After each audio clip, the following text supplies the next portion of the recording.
Olá, tudo bom com vocês? Estamos aqui para mais uma aula da disciplina Catolicismo 1. Dando continuidade, nossa introdução, vamos falar sobre o apóstolo São Paulo. Vamos lá. A São Paulo tocou um papel de importância enorme na história do cristianismo nascente. Judeu da diáspora ou de Tarso, Cilícia, recebeu a cultura helênica vigente na sua pátria.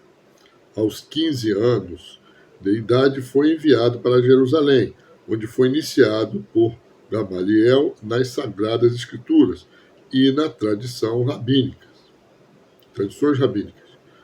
Era autêntico fariseu. Quando Cristo chamou a trabalhar em prol do Evangelho por volta do ano 36, foi que houve o encontro dele com Jesus. Atos 9:19 fala sobre isso. Realizou 3 grandes viagens missionárias em terras pagãs, fundando várias comunidades cristãs na Ásia Menor e na Grécia. São Paulo impunha aos pagãos nem a circuncisão, nem as obrigações da lei de Moisés, mas concedia-lhe logo o batismo, depois de evangelizados. Ora, isto causou sérias apreensões a uma facção judeu-cristãos, chamados judaizantes. Queriam que os gentios abraçassem a lei de Moisés e o Evangelho, como se este não bastasse. Levantaram, pois, certa celeuma contra Paulo, a fim de resolver a questão.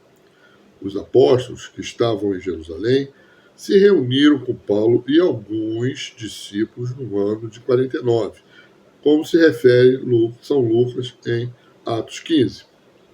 A Assembleia houve por bem não impor aos gentios a lei de Moisés, mas pediu que em Antioquia, na Síria e na Cilícia, os étnicos cristãos observassem 4 cláusulas destinadas a garantir a paz das respectivas comunidades, que contavam numerosos, judeu-cristãos.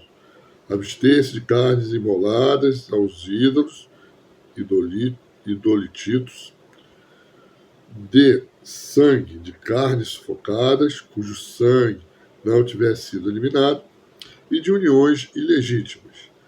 Essas cláusulas tinham caráter provisório e visavam a não ferir a consciência dos judeus cristãos, que tinham horror aos ídolos, ao consumo de sangue e à fornicação.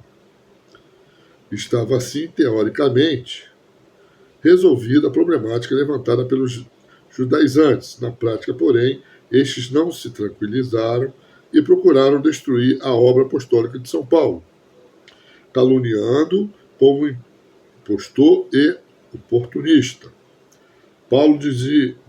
Diziam que queria facilitar o acesso dos pagãos ao cristianismo para ganhar simpatia dos mesmos, já que não tinha a autoridade dos outros apóstolos. Não acompanharam o Senhor Jesus, mas era discípulo dos apóstolos. Alegavam também que se Paulo queria viver do trabalho de suas mãos e não da obra da evangelização, ele o fazia por saber que não era apóstolo, como os demais, e não tinha o direito de ser sustentado pelas comunidades dos fiéis. São Pedro sofreu horrivelmente por causa dessas falsas acusações, mas não se abateu, pregando antecipadamente a liberdade dos cristãos frente à lei de Moisés. E por que tanto insistiu nisto? Eis a resposta paulina. Deus chamou Abraão gratuitamente ou sem méritos de Abraão e prometeu-lhe a bênção do Messias. Abraão acreditou nesta palavra do Senhor e tornou-se justo ou amigo de Deus por causa de sua fé. E certo, porém, que esta fé não foi inerte, mas traduziu-se em obediência incondicional a todas as ordens do Senhor. Ora, o modelo de Abraão é válido para todos os homens, anteriores e posteriores a Cristo.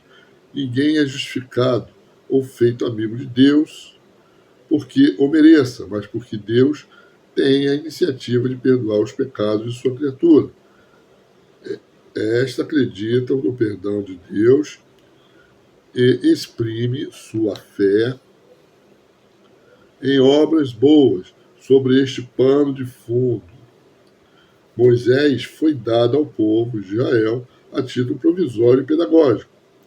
Ela propunha preceitos santos que os israelitas não conseguiam cumprir, vítima de desordem do pecado existente dentro de todo homem. Assim, a lei tinha o papel de mostrar à criatura que ela por si só é incapaz de praticar o bem e de fazer obras meritórias. Ela precisa da graça de Deus, graça que o Messias devia trazer. Desta maneira dura e paradoxa, a lei preparava Israel para receber o Salvador, aguçava a consciência do pecado, tirava qualquer ilusão de autossuficiência e provocava o desejo do dom gratuito de Deus prometido a Abraão. A intuição desta verdade, ou do grande desígnio de Deus na história da salvação, se deve ao gênio de São Paulo, que assim evitou que o cristianismo se tornasse uma seita judaica, filiada à lei de Moisés, e preservou a autenticidade cristã. A lei de Moisés era um elemento meramente provisório e preparatório para Cristo.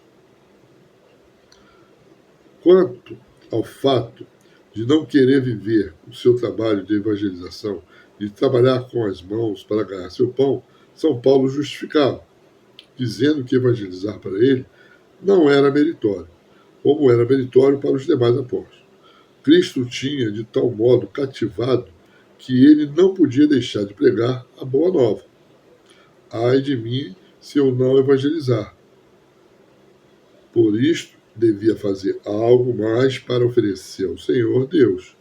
Ademais, São Paulo fazia questão de dizer que não era discípulo dos apóstolos, mas fora instruído e instituído diretamente por Deus. Bom, gente, uma pequena explanação de Paulo, do que ele passou para poder manter-se no seu trabalho e combater algumas falácias, né, que fazia contra ele, contra Pedro, contra os apóstolos, e assim por diante. Perfeito? Isso é uma introdução, claro, depois nós vamos desenvolver mais, mas deu uma ideia para vocês de como era o apóstolo Paulo e a sua missão. Perfeito? Então, terminamos aqui. Até a próxima aula. Vocês dêem o seu joinha, compartilhem o vídeo, que é importante para divulgar o nosso canal. Tá bom? Até a próxima aula.